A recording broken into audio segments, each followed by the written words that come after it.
പ്രിയപ്പെട്ട വിദ്യാർത്ഥികളെ, നമ്മുടെ +1 ഒരു സ്ഥലത്ത് സ്കൂളുകളിലും അഡ്മിഷൻ കിട്ടാത്ത കുട്ടികൾക്ക് വേണ്ടിയിട്ടുള്ള സപ്ലിമെന്ററി അലോട്ട്മെന്റിനുള്ള അപ്ലിക്കേഷൻ ക്ഷണിച്ചിട്ടുണ്ട്. അതിന്റെ ഡീറ്റെയിൽസ് ഇൻഫർമേഷൻ നൽകാൻ വേണ്ടിയിട്ടാണ് ഞാൻ വന്നിട്ടുള്ളത്. നേരത്തെ പ്രഖ്യാപിച്ച പോലെ തന്നെ ജൂലൈ 2-ാം തീയതി മുതൽ നമുക്ക് അത് അപ്ലൈ ചെയ്യാൻ പറ്റും. അപ്പോ ആർക്കാണ് അപ്ലൈ ചെയ്യാൻ പറ്റുക, അതെങ്ങനെയാണ് അപ്ലൈ ചെയ്യേണ്ടത്, ആർക്കൊക്കെ അപ്ലൈ ചെയ്യാൻ പറ്റൂല എന്നുള്ള കാര്യം നമുക്ക് വിശദമായിട്ട് നമുക്ക് ചർച്ച ചെയ്യാം. ആദ്യം നമുക്ക് നോക്കേണ്ടത് ഇതുവരെ ആദ്യ 3 അലോട്ട്മെന്റുകൾ, first allotment, second allotment, third allotment, ഇങ്ങനെ മുഖ്യ അലോട്ട്മെന്റുകളിൽ ഒന്നും നമുക്ക് സീറ്റ് കിട്ടാത്ത കുട്ടികൾ ഉണ്ടെങ്കിൽ, അങ്ങനത്തെ ഒരുപാട് കുട്ടികളുണ്ട് കേരളത്തിൽ. അപ്പോൾ അത്തരം കുട്ടികൾക്ക് ഇതിൽ അപ്ലൈ ചെയ്യാൻ പറ്റും.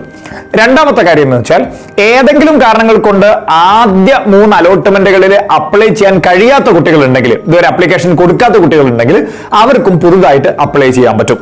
ഓക്കെ, ഇനി മൂന്നാമതായിട്ട് നമുക്ക് നോക്കേണ്ട ഒരു കാര്യം എന്ന് വെച്ചാൽ, ഏതെങ്കിലും ഒരു കാരണം കൊണ്ട് ഇപ്പോൾ ആദ്യ അലോട്ട്മെന്റിൽ തെറ്റായ വിവരം നൽകി എന്ന് വിചാരിക്കാം, തെറ്റായ വിവരം നൽകിയിരുന്നു, അപ്പൊ അതുകൊണ്ട് അവർക്ക് അഡ്മിഷൻ എടുക്കാൻ പറ്റിയിട്ടില്ല, ഓക്കെ, അഡ്മിഷൻ എടുക്കാൻ സാധിച്ചിട്ടില്ല. അങ്ങനെയുള്ള കുട്ടികൾക്ക് ഉണ്ടെങ്കിൽ അവർക്കും പുതുതായിട്ട് അവർക്ക് ഈ ഒരു സപ്ലിമെന്ററി അലോട്ട്മെന്റിലേക്ക് അവർക്ക് അപ്ലൈ ചെയ്യാൻ പറ്റും.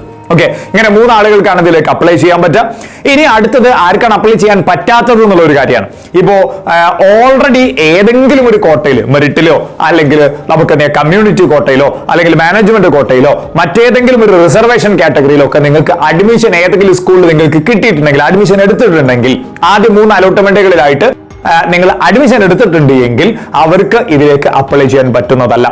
അതോടൊപ്പം തന്നെ മറ്റൊരു കാര്യം എന്താണെന്ന് വെച്ചാൽ, നിങ്ങൾ മുഖ്യ അലോട്ട്മെന്റുകളിൽ, അതായത് ഫസ്റ്റ് അലോട്ട്മെന്റോ സെക്കൻഡ് അലോട്ട്മെന്റോ തേർഡ് അലോട്ട്മെന്റോ നടക്കുന്ന സമയത്ത് നിങ്ങൾക്ക് സ്കൂളിൽ കിട്ടി, പക്ഷെ നിങ്ങൾ അഡ്മിഷൻ എടുത്തില്ല, അങ്ങനെയുള്ള കുട്ടികൾക്ക് ഓൾറെഡി മുമ്പേ നമ്മൾ പറഞ്ഞിട്ടുണ്ട്, അങ്ങനെയുള്ള കുട്ടികൾക്ക് അഡ്മിഷൻ പ്രൊസീജിയർ തന്നെ അവർ ഔട്ടാണ്. അപ്പോൾ അത്തരം കുട്ടികൾ ഉണ്ടെങ്കിൽ അവർക്കും ഇതിൽ അപ്ലൈ ചെയ്യാൻ പറ്റുന്നതല്ല. ഇനി മൂന്നാമത്തെ കാര്യം എന്ന് വെച്ചാൽ, നിങ്ങൾ ഏതെങ്കിലും ഒരു അഡ്മിഷൻ എടുത്തു, ഏതെങ്കിലും അലോട്ട്മെന്റിൽ നിങ്ങൾ അഡ്മിഷൻ എടുത്തു, പിന്നീട് നിങ്ങൾ മറ്റെന്തെങ്കിലും കാരണങ്ങൾ കൊണ്ട് നിങ്ങൾ TC വാങ്ങി അഡ്മിഷൻ ക്യാൻസൽ ചെയ്തിട്ടുണ്ടെന്ന് വിചാരിക്കുക, അവർക്കും ഇതിലേക്ക് അപ്ലൈ ചെയ്യാൻ പറ്റുന്നതല്ല. ഓക്കെ, ഇങ്ങനെ രീതിയിലേക്കാണ് നമുക്ക് അപ്ലൈ ചെയ്യാൻ പറ്റുന്നവരും പറ്റാത്തവരും എന്നുള്ള കാര്യം മനസ്സിലാക്കി വെക്കാം. ഇനി ഇവരെങ്ങനെയാണ് അപ്ലൈ ചെയ്യേണ്ടതെന്നുള്ള ഒരു കാര്യമാണ്. ഇപ്പൊ ഇന്ന്, അതായത് ജൂലൈ 2-ാം തീയതി നമ്മുടെ HSCAPന്റെ വെബ്സൈറ്റിൽ നിങ്ങൾക്ക് ഒഴിവ് വന്ന സ്കൂള് ഏതൊക്കെ കോമ്പിനേഷൻ, അതായത് സയൻസിന്, കൊമേഴ്സിന്, ഹ്യൂമാനിറ്റീസിന്, അതിൽ തന്നെ ഏത് കോമ്പിനേഷൻ ആണ് ഒഴിവ് വന്നിട്ടുള്ളത് എന്ന് വെബ്സൈറ്റിൽ പബ്ലിഷ് ചെയ്തിട്ടുണ്ടാവും. ഓക്കെ, ആ ഒഴിവ് വന്ന സ്കൂളുകൾ നിങ്ങൾ ലിസ്റ്റ് ഡൗൺ ചെയ്യാം. എന്നിട്ട് ആ ഒഴിവ് വന്ന സീറ്റ്, കോഴ്സ് കോമ്പിനേഷൻ ഏതൊക്കെയാണെന്നുള്ളത് നിങ്ങൾ കൃത്യമായിട്ട് നോക്കുക. അതിലേക്ക് മാത്രമേ നിങ്ങൾക്ക് അപ്ലൈ ചെയ്യാൻ പറ്റുള്ളൂ. അപ്പൊ നിങ്ങൾ അപ്ലൈ ചെയ്യാൻ വേണ്ടി നിങ്ങൾ ചെയ്യേണ്ട ഒരു കാര്യം എന്ന് വെച്ചാൽ, ആദ്യം നമുക്ക് നോക്കേണ്ട കാര്യം, ഓൾറെഡി അപ്ലൈ ചെയ്തിട്ടുണ്ട് പക്ഷേ നമുക്ക് ഫസ്റ്റ് അലോട്ട്മെന്റിലോ സെക്കൻഡിലോ തേർഡിലോ നമുക്ക് എവിടെയും കിട്ടിയിട്ടില്ല, അങ്ങനെയുള്ള കുട്ടികളാണെന്ന് വിചാരിക്കാം. ഓക്കെ, മാനേജ്മെന്റിൽ ഒരു കോട്ടയിലും അഡ്മിഷൻ കിട്ടാത്ത കുട്ടികളാണെങ്കിൽ അവര് പുതുതായിട്ട് അപ്ലൈ ചെയ്യേണ്ടതില്ല. അവര് നിങ്ങളുടെ കാൻഡിഡേറ്റ് ലോഗിനിൽ കയറുക. കാൻഡിഡേറ്റ് ലോഗിനിൽ കയറിയതിനു ശേഷം റിന്യൂ അപ്ലിക്കേഷൻ എന്നുള്ളത് കാണും. പുതുതായിട്ട് നിങ്ങൾ അപ്ലൈ ചെയ്യേണ്ട, നിങ്ങൾ റിന്യൂ അപ്ലിക്കേഷൻ അടിച്ചാൽ മതി. റിന്യൂ അപ്ലിക്കേഷൻ അടിക്കുക. അപ്പൊ അതിൽ ഇൻഫർമേഷൻസ് ഒക്കെ ഓൾറെഡി നിങ്ങൾ അപ്ലൈ ചെയ്ത് അതുപോലെ ഉണ്ടാവും, പക്ഷേ സ്കൂളിന്റെ ലിസ്റ്റുകളൊക്കെ ക്യാൻസൽ ചെയ്തിട്ടുണ്ടാവും. അവിടെ നിങ്ങൾ ചെയ്യേണ്ട ഒരു കാര്യം എന്ന് വെച്ചാൽ, നിങ്ങൾ ഒഴിവന്ന സീറ്റ് ഏതാണോ അല്ലെങ്കിൽ ഏത് സ്കൂളിൽ ഏത് കോമ്പിനേഷൻ ആണോ ഒഴിവുള്ളത് അത് നോക്കിയിട്ട് അതിൽ നിങ്ങളുടെ പ്രയോറിറ്റിക്ക് അനുസരിച്ചുകൊണ്ട് നിങ്ങൾ ഫില്ല് ചെയ്യുക. അങ്ങനെ നിങ്ങൾ ഫില്ല് ചെയ്യേണ്ടത് കേട്ടോ, ആ കാര്യം ശ്രദ്ധിക്കാം. ഓക്കെ, പിന്നെ അത് സബ്മിറ്റ് ചെയ്യാനും മറന്നു പോകരുത്. ഇനി ഇതുവരെ അപ്ലൈ ചെയ്യാത്ത കുട്ടികളുണ്ടെങ്കിൽ, അവരെന്ത് ചെയ്യേണ്ടതെന്ന് വെച്ചാൽ, നിങ്ങൾ HSCAPന്റെ വെബ്സൈറ്റിൽ കയറുക. നിങ്ങൾ ക്രിയേറ്റ് കാൻഡിഡേറ്റ് ലോഗിൻ എന്നുള്ള ലിങ്ക് നിങ്ങൾക്ക് കാണാം. അതിൽ ക്ലിക്ക് ചെയ്തിട്ട് നിങ്ങൾ പുതുതായിട്ട് നിങ്ങൾ അപ്ലൈ ചെയ്യാം.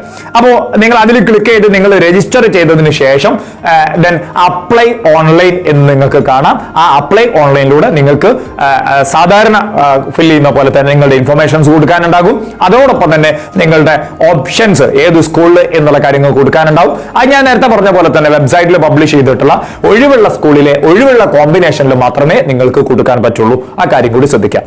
ഇനി മൂന്നാമത്തത്, എന്തെങ്കിലും ഒരു തെറ്റായ ഇൻഫർമേഷൻ നേരത്തെ കൊടുത്തതിന്റെ കാരണം കൊണ്ട് അഡ്മിഷൻ എടുക്കാൻ കഴിയാത്ത കുട്ടികളായിരുന്നുവെങ്കിൽ, അത്തരം കുട്ടികളാണ് എങ്കിൽ അവരും റിന്യൂ അപ്ലിക്കേഷൻ ആണ് എന്നുള്ള ഓപ്ഷൻ വെച്ചിട്ടാണ് ചെയ്യേണ്ടതുള്ളത്. ഓക്കെ, നിങ്ങളുടെ കാൻഡിഡേറ്റ് ലോഗിനിൽ നിങ്ങൾ കയറിയതിനു ശേഷം നിങ്ങൾ റിന്യൂ അപ്ലിക്കേഷൻ എന്നുള്ളത് കൊടുക്കുക. എന്നിട്ട് തെറ്റായ ഇൻഫർമേഷൻ ഏതാണോ അത് തിരുത്തുക.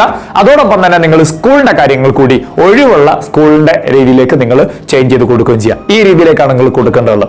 ഇനി ജൂലൈ 2-ാം തീയതി മുതൽ ജൂലൈ 4-ാം തീയതി വൈകുന്നേരം 5 മണി വരെയാണ് നിങ്ങൾക്ക് അപ്ലൈ ചെയ്യാനുള്ള ടൈം ഉള്ളത്. സോ ഈ പറഞ്ഞ കാറ്റഗറിയിലാണ് നിങ്ങൾ ഉള്ളതെങ്കിൽ നിങ്ങൾ ഇത് ഇപ്പൊ തന്നെ ഈ ഒരു അവസരം യൂട്ടിലൈസ് ചെയ്തിട്ട് നിങ്ങൾ ഫില്ല് ചെയ്യാം. ഓക്കെ, ഇനി അതിനുശേഷം നമുക്ക് സപ്ലിമെന്ററി അലോട്ട്മെന്റ് വ്യത്യസ്ത ഘട്ടങ്ങളായിട്ട് നടക്കാനുണ്ട്. നമുക്കൊരു ലോങ് പീരീഡ് ഉണ്ട് സപ്ലിമെന്ററി അലോട്ട്മെന്റിന്. ജൂലൈ 2-ാം തീയതി മുതൽ തുടങ്ങിയിട്ട് നമുക്ക് ജൂലൈ 31-ാം തീയതി വരെ നമുക്ക് നീണ്ടു നിൽക്കുന്ന ഒരു പ്രോസസ്സാണ് സപ്ലിമെന്ററി അലോട്ട്മെന്റിനുള്ളത്. ഓക്കെ, അതിൽ ആദ്യം ഫസ്റ്റ് അലോട്ട്മെന്റ് ഉണ്ടാകും, പിന്നെ സെക്കൻഡ് അലോട്ട്മെന്റ് ഉണ്ടാകും. ആവശ്യമുണ്ടെങ്കിൽ അതിനുശേഷം ഒഴിവ് വരുന്ന സീറ്റ് ഉണ്ടെങ്കിൽ അതിനുശേഷവും അലോട്ട്മെന്റ് ഉണ്ടായേക്കാം. ഈ രീതിയിലേക്കായിരിക്കും ഉണ്ടാവുക. അതാത് സമയങ്ങൾക്ക് നിങ്ങൾക്ക് ഇൻഫർമേഷൻ നൽകും. ആ രീതിയിലേക്കായിരിക്കും ഉണ്ടാവുക.